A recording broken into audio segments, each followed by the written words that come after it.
Let's come to myth 8. And I just want to make a correction from last week. I was trying to give an example of atomic structure of elements, and I'm afraid it got pretzeled a little bit. The atomic number of an element is the number of protons in the nucleus. And I misstated that carbon had an atomic number of 8. It's actually oxygen, that is 8, carbon is 6.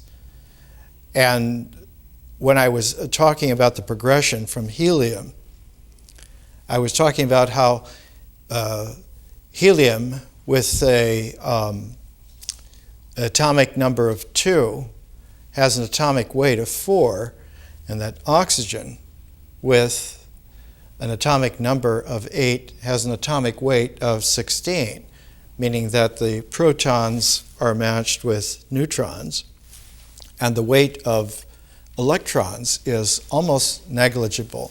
Helium is 4.001, I believe, and carbon with 6 protons in the nucleus has an atomic weight of 12, and it's just a little bit more than that, probably 0.01 or something like that.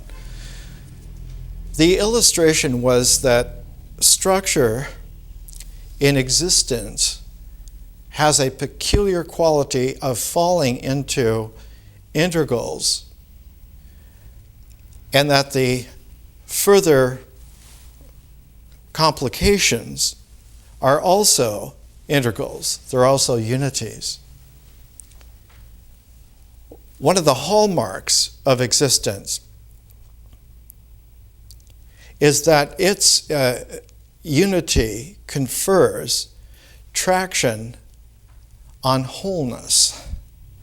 And so the whole purpose of the cycle of nature is to maintain wholeness, which comes out, of course, if there's an impairment, then there's something that has to compensate to try to restore not only the wholeness, but that there is an equilibrium to the structure of wholeness, and that equilibrium is the balance. But it's not always a linear balance, because existentials do not just statically exist, but they iteratively, vibratorially exist.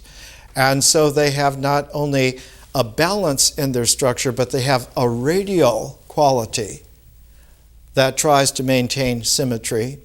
And they also have a rotational quality that tries to maintain stability. If we symbolize a natural cycle by a circle, it can also have a balance and a structure and a symmetry and complementarity if it's an ellipse. That also will hold, just like a square or a rectangle, or a triangle and a hexagon. In myth, one of the qualities that comes into play, in addition for it being generated by the way in which existential things maintain their wholeness and have a balance and generate compensations, one of the qualities of myth then is that experience will found itself on ritual. But as we're understanding and very soon going to come into play, myth also is responsive to a further integral from symbols.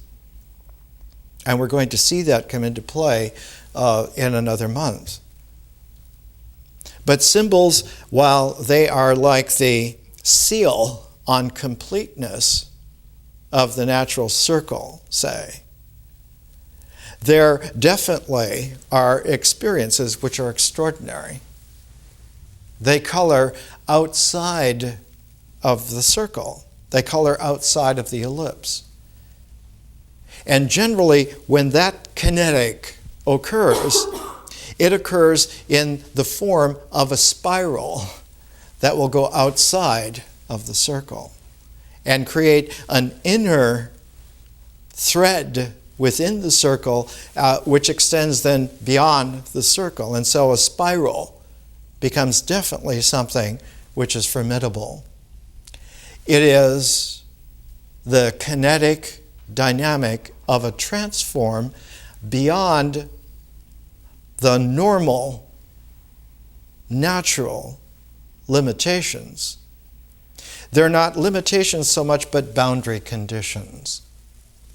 And if you have a boundary condition, anything that is existential, a structure within that boundary condition, will have not only a structure objectively of what it is, but it will have an energy frequency of what it is as well. And with a bounded condition, that energy frequency will have multiples that are characteristic of the kinds of numbers that we were talking about. Within a boundary condition, if you have a vibration that goes from the beginning of the bound condition to the end of the bound condition, so there's only one vibration in that particular unit, if you put a node in the center of that, then you will get a sine wave, you'll get an energy condition that then has a node at the center and creates in the bounded conditions, rather than just the limitations, they also then become nodes. So that by centering in the vibration of a bounded condition, you produce not only the center as a node, but the points at which the bounded condition occur in that energy frequency. They will now be not just the circle, but there'll be points on the circle. And you will have then, with the center, you will have that equilibrium of line. If you put two nodes on a bounded line, then you will have a structure that reads in a quaternary. It'll rise and fall, so that you'll have a 4-part energy wave frequency with a pair of nodes, but also the end points as nodes will give you another kind of a balance. What's interesting in this is that when you have a spiral can either go outside or it can go inside of that energy wave. And in some of the most primordial qualities of symbols, this is from Gladys Reichard, one of her earliest books. This is a reprint in 1 volume. Originally was 2 volumes. Melanesian design. From the Melanesians are the blacks of the South Pacific Islands, New Guinea, New Ireland, the Admiralty Islands. And she did a study of their art. And one of the largest motifs in their art is the spiral. All primordial peoples will have this spiraling quality. There is also, she notes, especially the development of the spiral so that instead of having just a single spiral, it'll have a double coil. It can have 2 spirals that go the same way, but they will have different planes that intersect. Or you can have complementary spirals of one spiraling in and the other spiraling out. Or you can have the beginnings of barbs to the spiral or branches to the spiral, and so you get very complex structures, finally, that come out. One of the illustrations that she has of spiral is the fact that many of the designs, we're looking at this one at the top, look like modern art from Matisse. So it isn't just spirals, but it's like the energy frequency will have a quality of being able to be followed as a gestalt where part of it is invisible. And one has to recognize that these are not primitive peoples, but they're primordial peoples. Their primordiality goes back to the Paleolithic, which means that they are used to looking in between the aspects that we would think of as being existential and seeing the spaces in between. A simple example of this is someone who is Paleolithically trained, for instance, in a forest, will be able to look at the spaces in between the leaves and the trunks and the vines and be able to see movement as it moves by blotting out little fragments of light.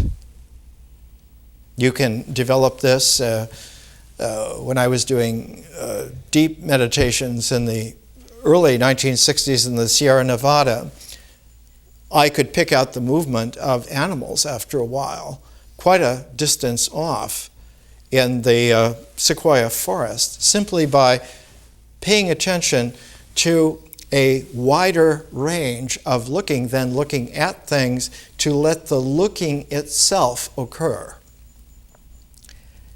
This looking itself is a quality of not so much perception, looking at objects, as configurations of letting the figurations, including the spaces, occur together in a pattern. This is extremely important to understand because our experience, primordiality speaking, has this inherited, almost instinctual tone to it.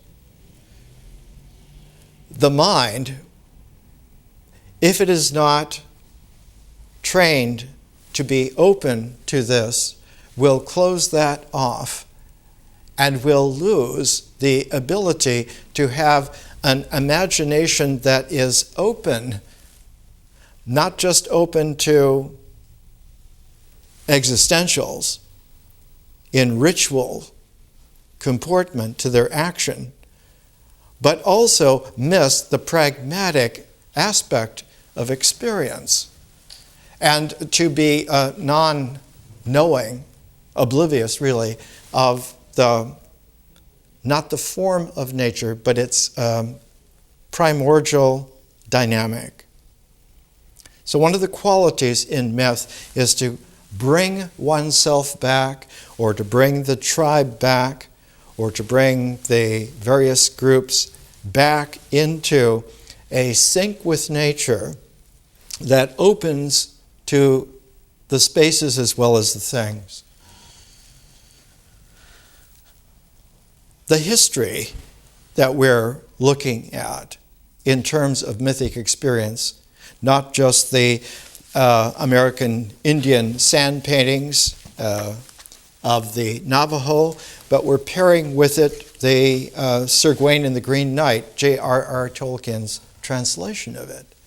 And one of the qualities that is here is that our modern mind, our modern education, by modern I mean specifically in the last 150 years, but especially in the last 80 years, leaves out a great deal of the comprehension that used to characterize human beings in better times. For instance, if you go to any of the resource books on knighthood, on chivalry, they will tell you that chivalry began in the age of Charlemagne, that knighthood comes from the age of Charlemagne in the 800s, And this is simply not the case whatsoever. If one were to go to the standard great tome this is on the Order of the Garter. Sir Gawain and the Green Knight is the founding text on the Order of the Garter, but the author, Elias Ashmole, being comprehensive individual, he shows in here that knighthood actually can be traced back the foundation of the equestrian order among the Romans, not Charlemagne, but the Romans more than 1,000 years before them. But to raise the structure of knighthood upon a more substantial foundation, we shall with greater certainty descend to the Romans, among whom we find there was, from the very infancy of their military glory, an instituted body and society of knights, constituting a select number, and this is recorded by Livy. Livy is one of the great classic historians of the Roman Empire, just at the beginning of the age of Augustus. If one were really learned, one could trace knighthood back not just to Rome, but to China, because it occurred in China more than 300 years before it appeared in Rome. And this is a little history of the Chinese knight-errant by James J.Y. Liu, an exquisite professor, dozen books to his credit. And he points out that the knight-errant first appeared on the Chinese historical scene during the Warring States period, 403 to 222 BC, against a background of political instability, social unrest, and intellectual ferment. Politically, the royal house of Zhou had long lost control over its nominal vassals, who now called themselves kings, and engaged in constant warfare with one another and their struggle for power. So that the Chinese knight-errant belongs to the age of Chuangzi and of Mencius. And of course, the contact of the Romans with the later Han Chinese, the Han dynasty, who came into power after 222 BC, Rome and China had contact both from trade in the areas of what is today Indochina. There was a Roman fortress in Vietnam 2,000 years ago. Also across the great trade routes through Iran and up through Central Asia along the Amu Darya River, which was an ancient trade route because the early Irani Scythians established a trade route all the way into the Gobi Desert by 2000 BC already. And in fact, horses were tamed in Irani Central Asia first. This is near the Aral Sea, where Samarkand and several other cities are. And they're not only the first people to tame horses, but to team horses together to pull big wheeled carts called chariots.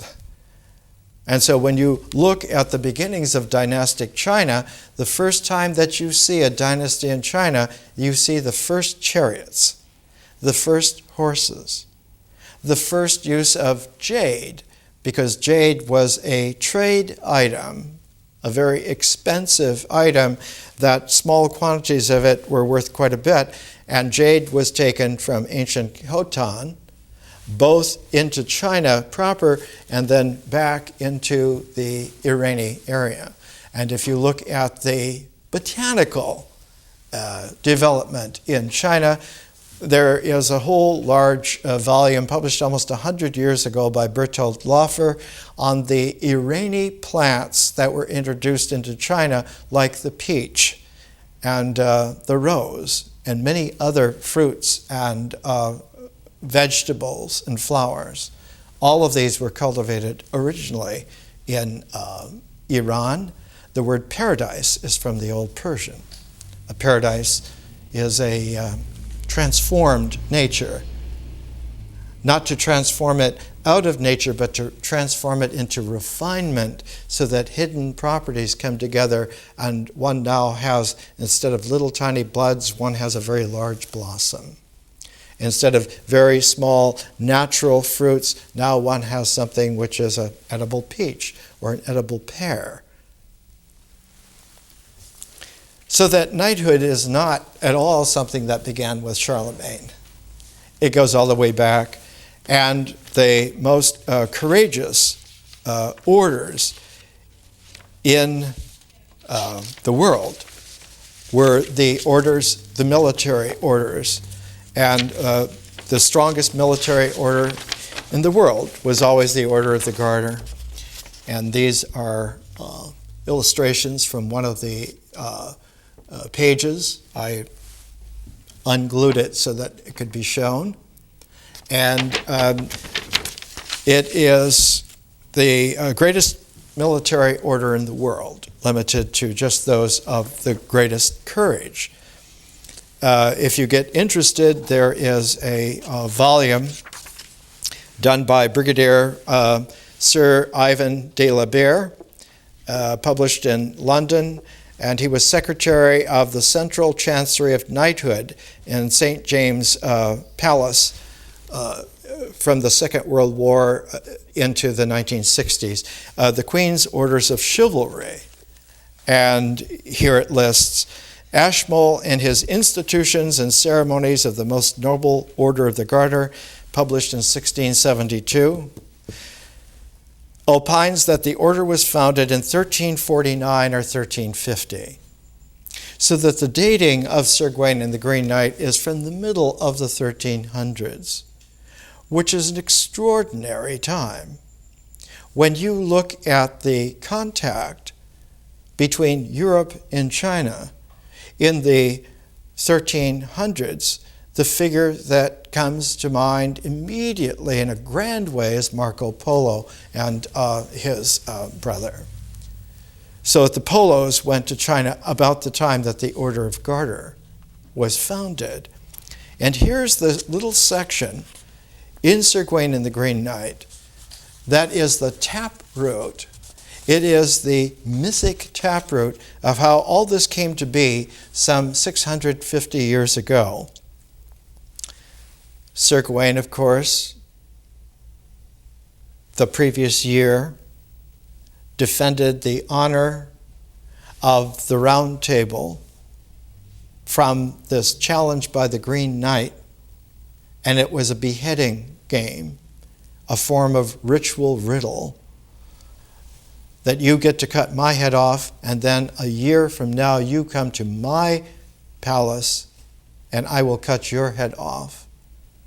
And in the meantime, in all of this time, Gawain has tried to bear himself with the dignity of the Round Table, carrying its ethos, its pride, its integrity.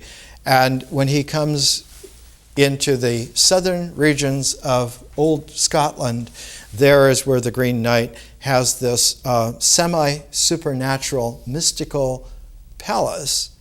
And the lady of the palace, the wife of Sir Berkelak, as he says his name is one of the most beautiful women that anyone has ever seen.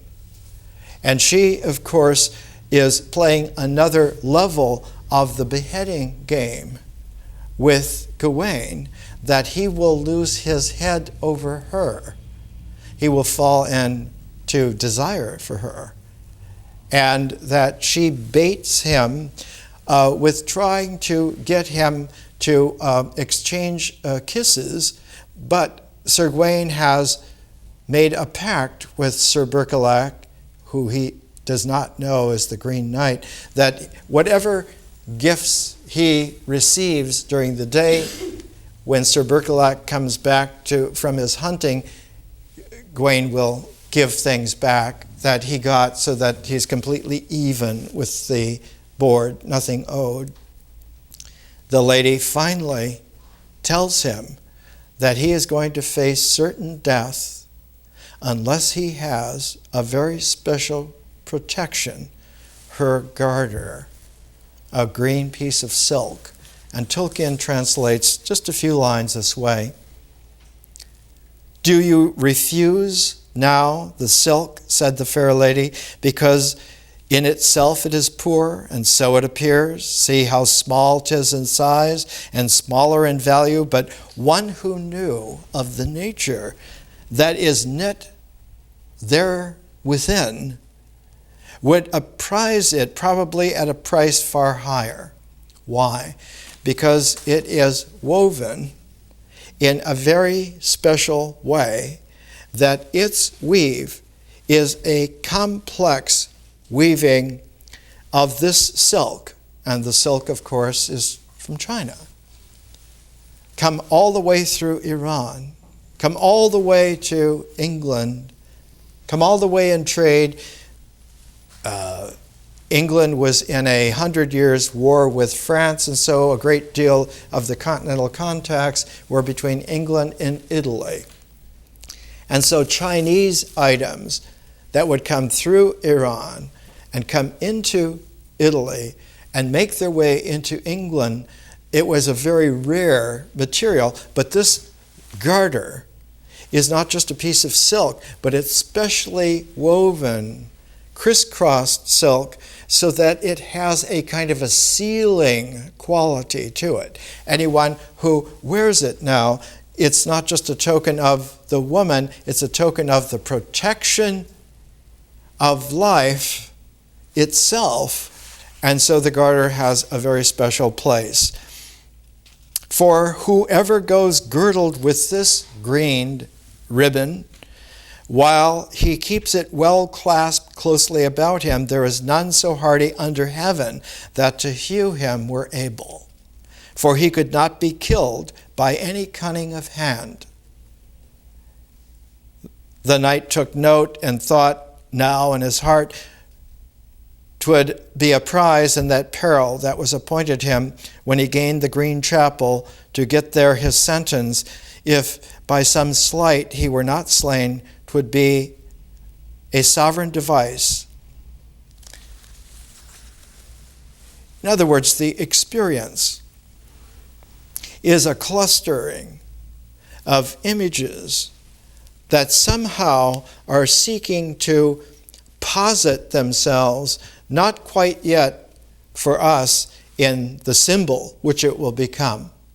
The Order of the Garter uses the garter as the central symbol of human courage under duress.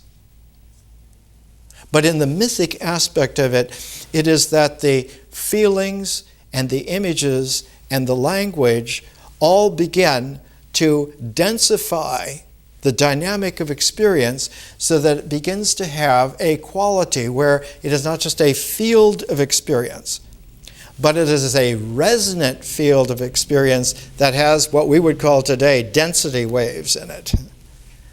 And as those density waves proliferate, every image, every feeling, every word in a refined language will have its own ripples of density waves, and they will interpenetrate and they will weave together. And what you get out of this is a tapestry of experience that is sealing. Not sealing as a form, but sealing as a dynamic.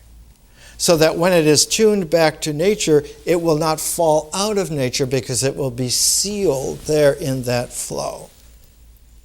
And because it is sealed in that flow, not only by the deepening of nature into mystery, but it will have had access to going outside of the forms of the cycles of unity of nature, outside of completeness, to a super completeness which is called perfection. And it's that perfection which is supernatural. In the natural cycle, the completion is that something is born, lives for a while, and then dies. and will have to reproduce in order to continue, so that the children will be born, they will live for a while, they will most certainly die, they will have to reproduce. But the perfection is that there is a quality that is supernatural, where one does not die, but one transforms. And so in the mythic horizon, there's a quality not only of basing itself as a mysterious deepening of nature, but of accepting a mystic supernaturalness from a visionary realm. That nature in its unity and its existentiality occurs suspended in something that is unlimited. It was difficult to imagine an infinity or a void, and so what was imagined generally was that it was a further realm. It was a larger kingdom. It was God's kingdom. It was this divine realm. And so the person who would first pioneer the spiral out of the complete circle of nature or ellipse of nature and be able to go out into the supernatural, that journey was a quest journey. And that figure, that character, that individual who could do that and return and come back was now a hero. The hero is able to return with a supernatural gift, bringing with it a protection against death, injury, instability, maiming. And so one has again and again this sense that there is a special quality to the weaving of experience when it is mysteriously deeper than nature and mystically retrieved from vision. And that the first interface where this will happen is in dreams. That dreams will participate both in this natural life and also in other beyond dimensions of the realm. And that by deepening dreams, one can come to a very great dream.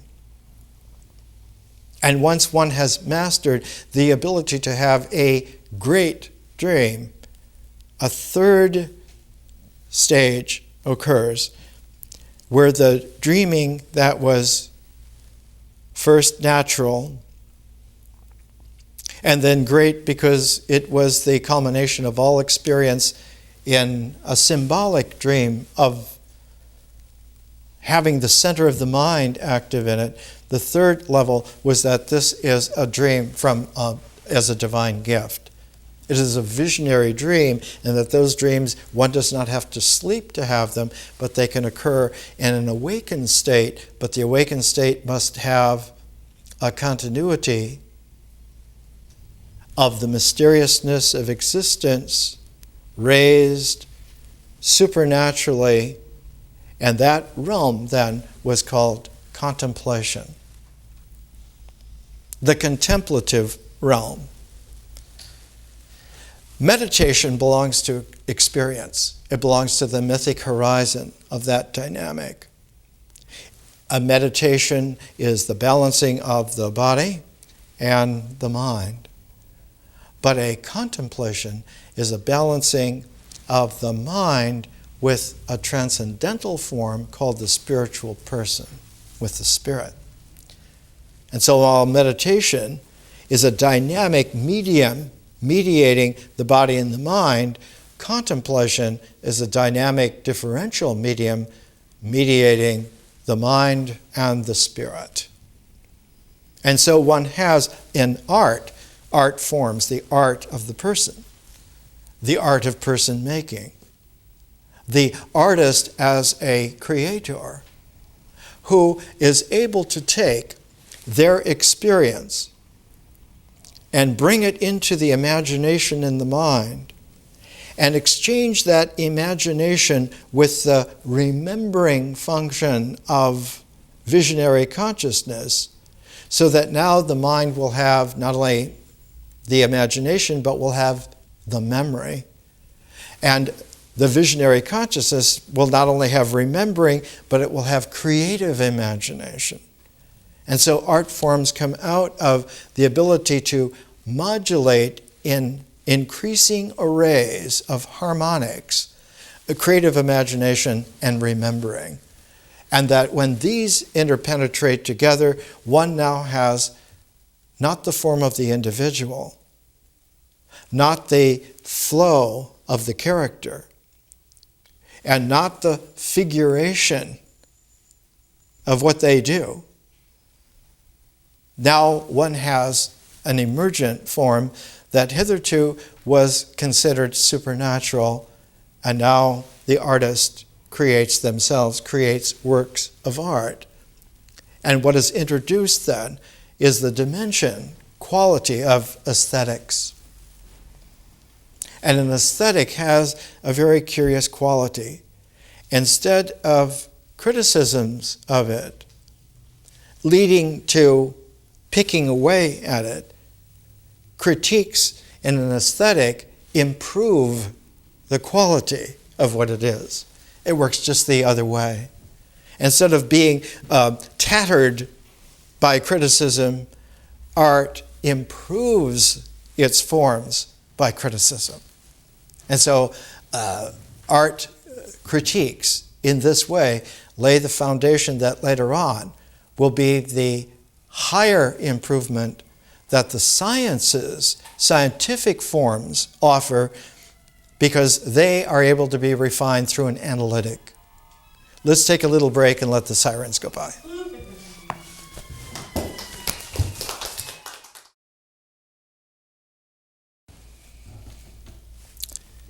We'll come back and we're looking at a sand painting, spiral. This is from the shooting Chant. And the combined authorship is Frank Newcomb and Gladys Reichard. Two women who are extraordinary. They were looked upon as being amateurs, largely, not just because they were women in a science which should be a man's world, but Frank Newcomb's being there was associated with the trading post. And Gladys Reichard's being there was because she was financed by Elsie Clues Parsons, because she had sort of adopted her along with Franz Boas as sort of like their daughter in the field.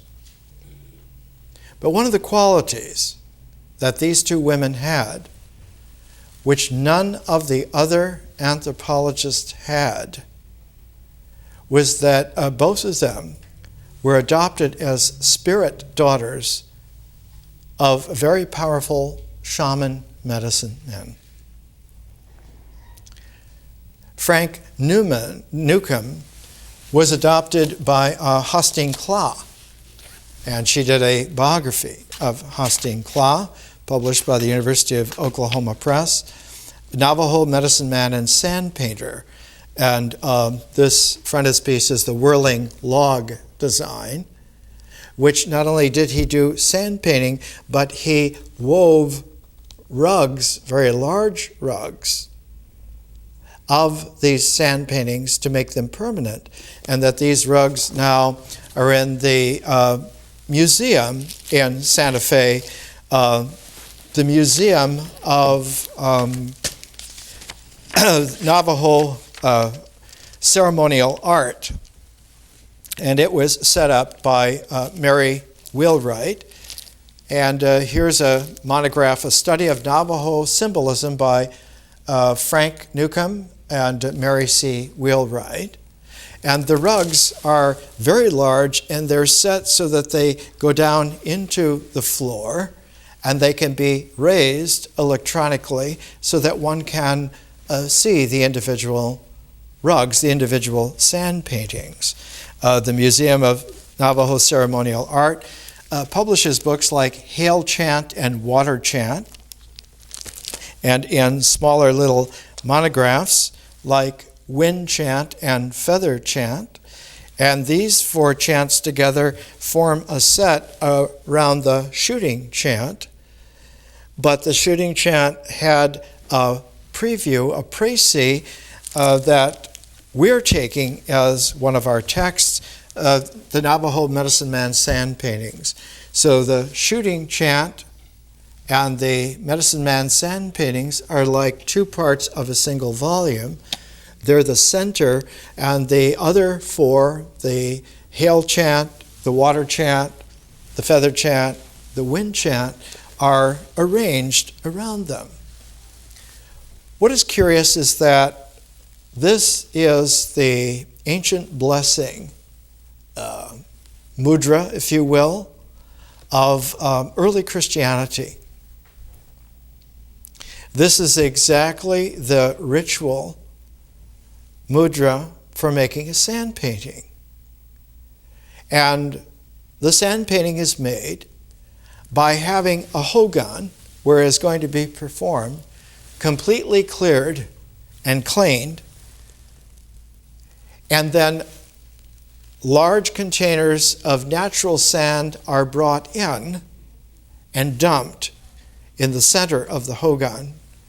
And the chanter who is going to make the ritual, make the ceremony, do the mythic chanting, will take the baton from weaving from the loom and will begin spreading that fresh natural sand for an inch or two in depth for the size of the sand painting that he's going to do. And then he will take this configuration and 7 different little containers of colors, 4 primordial colors: black, blue, yellow, and white. And by mixing together, you can get a pink, you can get a grayish blue, or you can get a brown. And so with these 7 colors and this particular little configuration of the hand, he can take sand and put it in the trough of the 2 fingers, and by the motion of his thumb, he can literally write accurately by making a dot, by making an incredible straight line, by making incredible spirals, curves, and in a way, that sand painting then is done seemingly in such a very simple way. Gladys Reichard says, they just, quote, they just press this sand with the thumb so that it falls through the crack made by the 2 first fingers as exactly the point where they want it. That's all there is to it. The painters make a tiny dot or line, a long, unbelievably straight or curved line, or what they will, because of the skill which lies not in the materials or the position of the hand and fingers or in any other particular thing, but in the coordination of muscle, mind, and materials. In other words, what is being done here is, for the first time, we're beginning to see that the sand paintings are a written symbolic language. Largely, though, the experience of them is in the mythic horizon, but the making of them, the being able to write them, is like the first level, where the mind and the materials and the muscular tone, along with the experience of being able to do it just exactly right, creates a written language which is quite impressive. If you look at the quality of the sand paintings. The cover of this is Big Thunder. And all the other thunders will come out from this blackness. And it is a quality where the black is not only a color for the east. The north is generally white, the east black, the south blue, the west yellow, and usually runs in the sunwise, clockwise direction. It can run the other way as well, and the colors can be shifted. One can have black at the north and white at the east as well, but it usually works the other way around. In making this, the experience in its density ways creates a kind of a space where the mind now will be able to absorb the images and have them stay in the imagination. But they only stay in the imagination in a natural way if you can follow the ritual. It's the ritual traction of doing it then, so that you see where you are as you're doing it, and then you know where you are. That one starts at the center, and the sand painter will work out from that center, both in a radial way to expand it, and in a chiral way to make sure that the directions and the colors and everything begin to have its special concourse. The quality that occurs, finally, will come to these kinds of complications. We recognize them as like Tibetan sand paintings, mandalas of the Vajrayana, and they're very similar to the way in which the sand paintings of the Navajo are made and which they function. Our learning also is a form of sand painting, of mandala making. And the different proportions and parts of our phases constitute the making of a sand painting that takes 2 years to make. Why does it take 2 years to make? Because it has a deep accumulation of the mysteriousness of experience, which deepens and deepens into a way which is expressed in Navajo sand painting very primordially. If you move from each of the 4 directions so that they crisscross at a center, the center will not just be black, it will be a hole. So that the center out of which the sand painting is made is a hole that goes to other dimensions. To a hole which is a pure openness that allows from the primordiality, the energies of primordiality to come up and suffuse the entire sand painting, that the entire mandala now is brought into vibrant existence. It itself becomes a living tapestry. It becomes an organic entity.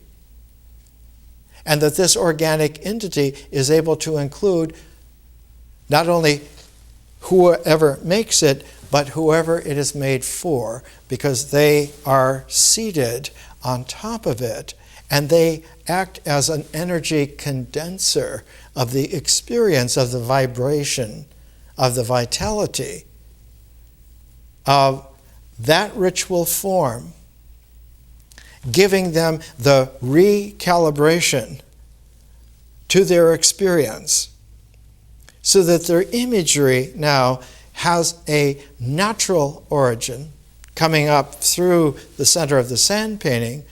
It has a pure ritual traction because it has been made very carefully to be exactly what it is, fresh, not only from nature, but it has the artistic vision of the sand painter as well. And that it was very difficult for most, if not all, outsiders to appreciate what had happened here. And it was Gladys Reichard and Frank Newcomb that were some of the first people to understand that you have to prepare yourself not just to look at what this is, to follow the ceremony anthropologically or as a tourist, but as someone who is spiritually adopted into this process. For Gladys Reichard, she learned through weaving. And one of her first books is called Spider Woman, because Navajo women learned to weave through spider women. And here's a loom with all of its accoutrement. Spider Woman instructed the Navajo women how to weave on a loom, which Spider-Man told them how to make. The cross poles were made of sky and earth cords, the warp sticks of sun rays, the helds of rock, crystal, and sheet lightning. The baton was a sun halo. White shell made the comb. And then there were 4 spindles. One, a stick of zigzag lightning with a whirl of cannel coal. One, a stick of flash lightning with a whirl of turquoise. A third, a stick of sheet lightning with a whirl of abalone. A rain streamer formed the stick of the fourth, and its whirl was white shell. What was interesting, when this came out in 1934, Gladys Reichard recognized that this spiral, this whirl, was an indelible quality to primordial Melanesian art. That very frequently the really deep Melanesian artists in New Guinea, in the Admiralty Islands, in the Solomon Islands, when they would do a ritual figure of a spirit being, the navel of the figure would be a whirl.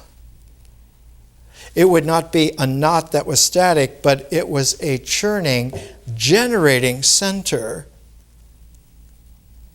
And that then she recognized that the entire quality of weaving involved the mystery of initiation, so that one now did not just participate, but one mysteriously helped create. And one of the hardcover copy of Weaving a Navajo Blanket was called Navajo Shepherd and Weaver. That one goes not only to the shepherd, but to the weaving. And she signed this first edition, and she signed it with her Navajo name and with her name that she received as a girl in Bangor, Pennsylvania. But her Navajo name came because it was given to her by Miguelito. And Miguelito was the medicine man who gave her the first spirit family adoption. And Hostine Claus, the one who did this for Frank Newcomb. Newcomb then produced a number of volumes, Navajo Bird Tales, Navajo Folk Tales, and a very esoteric volume, Navajo Omens and Taboos, a collection of traditions, household sayings, and so forth, intimate folklore, family life, because part of the quality of being open now to the supernatural is that the supernatural now has an ability to intrude. It can come into the life of an individual. It can come into the life of the tribe. So that the whole experience of being a shaman was precarious, because the first thing that happens is that one opens this hole to the further realms, the further dimensions, which are not only beneath the world, but above the world. And so you can have influences come from both, and those influences are transformative.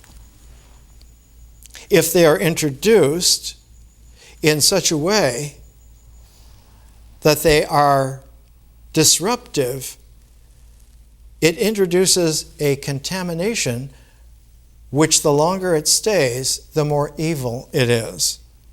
It isn't just that it's bad, it continues to get worse. It isn't just that it is an initial evil, it continues to generate evil. And so the whole quality of protection from this kind of a witchcraft, if applied by someone who is taken over from this, and so a negative shaman is a very dangerous figure. So that the quality of development for a visionary, contemplative, supernatural quest must be grounded not in the earth of existentiality, but it must be grounded in the sense that the flow of the character is natural. If our experience is a mysterious deepening of nature, then whatever transcendence that there is will be a mystic helping. If our character is not flowing in a natural way, if it is impeded, if it is manipulative, then whatever transcendence is done begins to have an incursion of evil, of witchcraft, as a matter of fact. One of the earliest monographs on Navajo witchcraft, which produced a sensation when it came out, was by Clyde Cocone, whose book on the Navajo with Dorothea Layton was the standard textbook in anthropology for many years. Cocone, the big man at Harvard, for many years. The sand painting was a speciality not only of Frank Newcomb and Gladys Reichard, but of Leland J. Wyman as well. And in his great discussion of the windways of the Navajo and the Chiricahua Apache, he writes, the late Gladys Reichard, this is 1962, she died in 1955. The late Gladys Reichard, who made the most extensive study of Navajo symbolism ever accomplished, came to the conclusion that no color sequence runs through a single chant consistently, and that there is no fixed color pattern for directions or sex. And he goes on to point out that it's not quite true, but what her point was is that in the natural experience mysteriousness of nature, one does not appeal to symbolic consistency. The desideratum of symbolic consistency is a mental imposition at this stage, at this phase of development.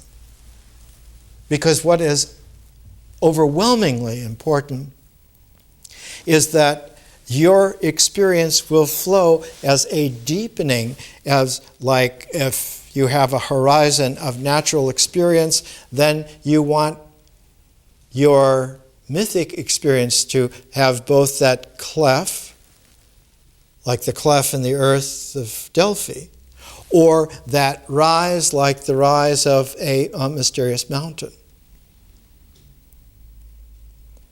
The very first monograph on Navajo chants was called Mountain Way, and it occurs here in 1883. The fifth annual report of the Bureau of Ethnology.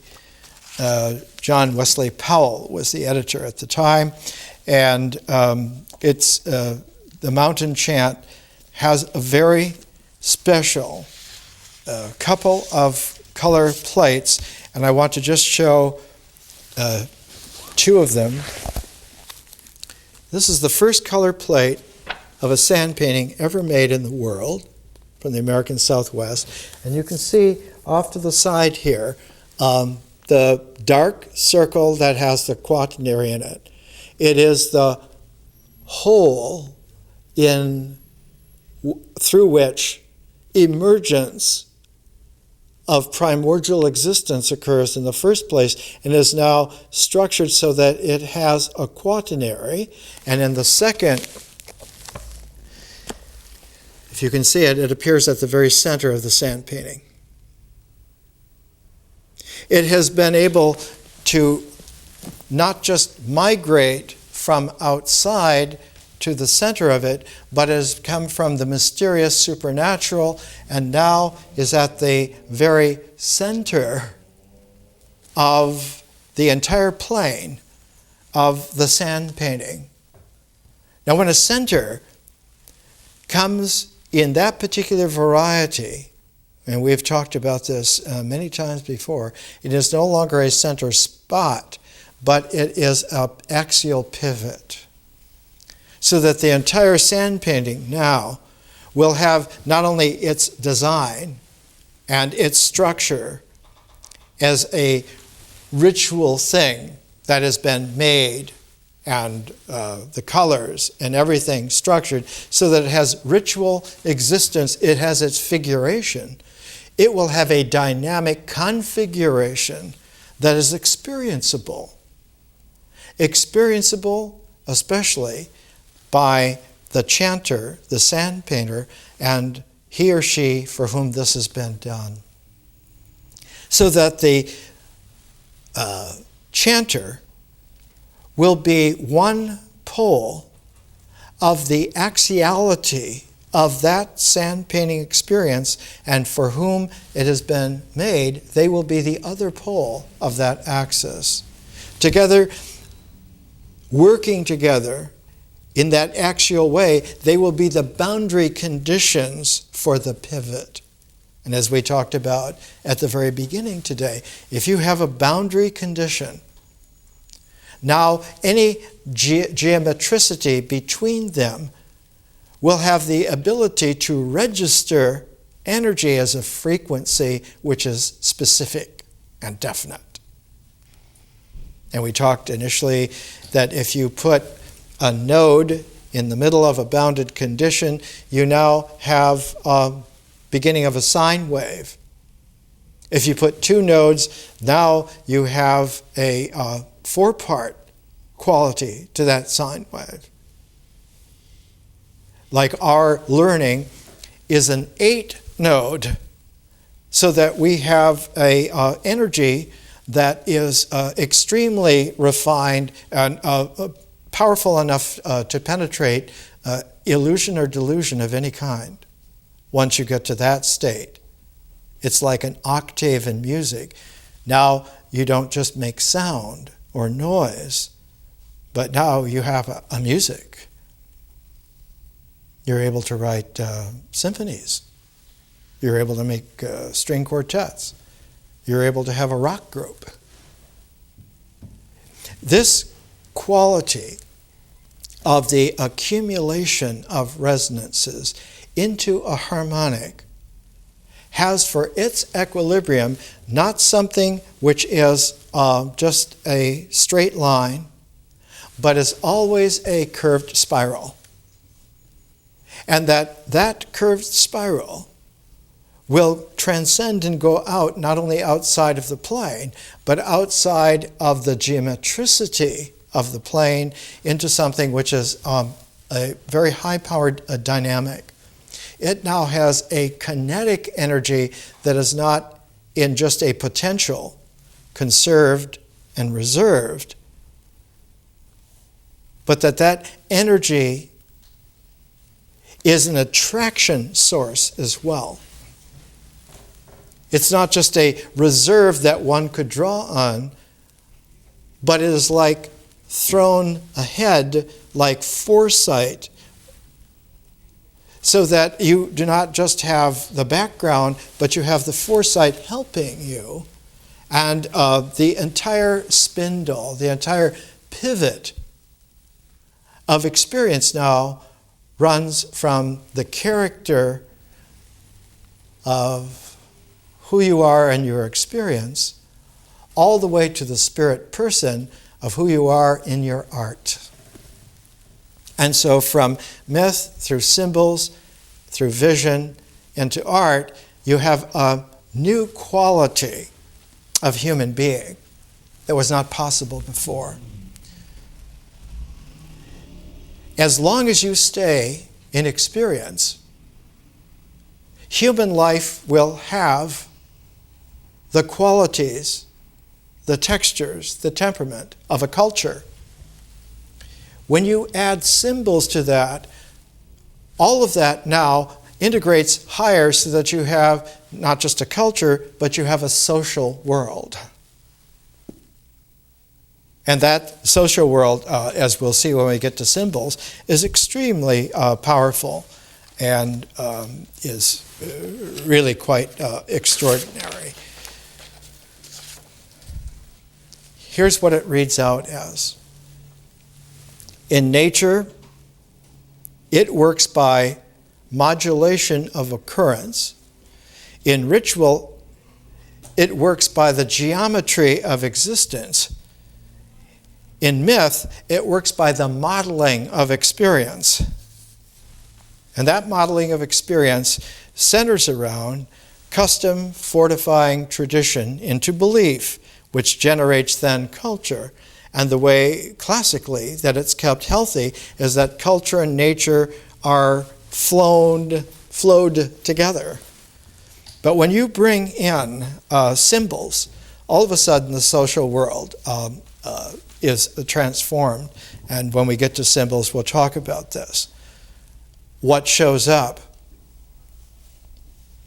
is that any kind of askew that is there in the mythic horizon of experience, because it is not objective, because it's not a form, will not be noticeable by a mind that looks to objective forms. And so the defect in one's character does not become apparent to the mind, especially if the mind is just doing its thing of further integrating, further empowering. One just makes it worse because one now brings it into a defective form. And the deluded mind is not based on illusion so much, but on the belief in the illusion integrated, interiorized into an self-indoctrinating idea. And this then becomes the source of the manipulating ego. A center which will not open to a pivot, but a center which seeks to dominate by maintaining the plane in its design and forcing the ritual actions to conform to its indoctrination, to its own idea, to its own selfishness. And so instead of there being a transforming self, there's a selfishness. This is a difficulty that in culture was always addressed by keeping the rituals pure, in that if those rituals were not pure, your experience would not be able to be natural. It would not flow and fit in with the way nature occurs. And so you would notice that this has to be done right. Or what is done is now needing to be changed, needing to be refined, so that experience will flow with nature. So the tuning of experience to nature in myth was always moderated by the accuracy of ritual actions. It's not that karma is bad, it's that karma is inescapable. But if your actions are right, the karma will be fine. What comes into sabotage is when we get to the symbols. We'll understand it even deeper this time. There is no way to tell that the experience is not modulated, because the mind increasingly then will abstract itself from nature and will be able to dominate the ritual actions, and by default then will support its own sourcing and defective existence with all the rationalizations needed to keep it going, to justify it, to self-justify it. And so oddly enough, though it is the most powerful integrator in the whole natural cycle, the mind cannot heal itself. It has to go outside of itself to reinstate health once it's impaired. But the reinstatement cannot come directly into the mind. It goes into making experience transparent enough, ambidextrous enough, that it will check itself against visionary flows of consciousness as well as the flows of nature. And so experience now flows, the mythic horizon will flow between two occurrence fields. One of them natural, the other supernatural, magical, if you will. The social world will have an essence to it. The visionary phase will have a quintessence to it. It'll be quintessential in the sense that it will fit like the pivot in the center of the structure of the symbolic mind and introduce the kinetic quality of being able to sense that one is out of balance. And so visionary quests are always quests not to go and find something, but to reacquire that other part of the pivot of wholeness. And that's where the sand painter comes in, not as the healer, but as the co-worker to establish the healing of the pivot experience. But the pivot is not a thing. The pivot is the radiant and chiral kinetic of spiritual experience, visionary experience, which becomes the spirit. This is what makes it an art. If you have some acquaintance with ancient India, their ceremonies are remarkably similar to those of the American Indians, especially in the Southwest and the Great Lakes region. This is a recording of the Agni ceremony in India. This was done, University of California Press sponsored this, chants and recitations from ancient India.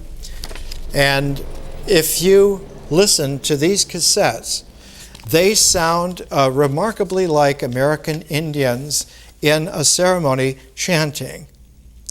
One could hear this and not know its source, and you would not initially be able to tell that it's not American Indians chanting. Whereas it's ancient Sanskrit from the Vedic ceremony of the Agni. And the Agni ceremony from about 3,500 years ago takes place because eagle-shaped platform is made out of mud and straw and bricks, just like the sand painting is made on natural sand base.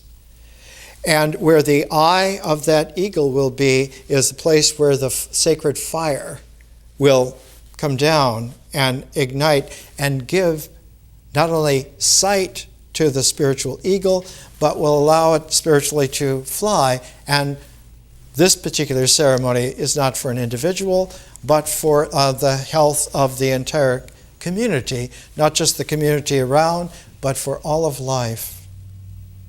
That all of life now will have this healing in the sense that the sacred fire will light because the pivot in its kinetic dynamic will churn like a stick in a bevel, and the friction will ignite the fire. And so the fire will ignite through a yogic energy. The same quality happens with a sand painting, whereas the pivot is not some kind of fire stick, but the pivot is the chanter and for whom the chanting is done, and a spirit, a chirality of deep enough intensity that the sand painting will vibrantly come alive. And that ritual form then will make the interface between the experience and the nature so that one's experience comes back into sync with the natural flow.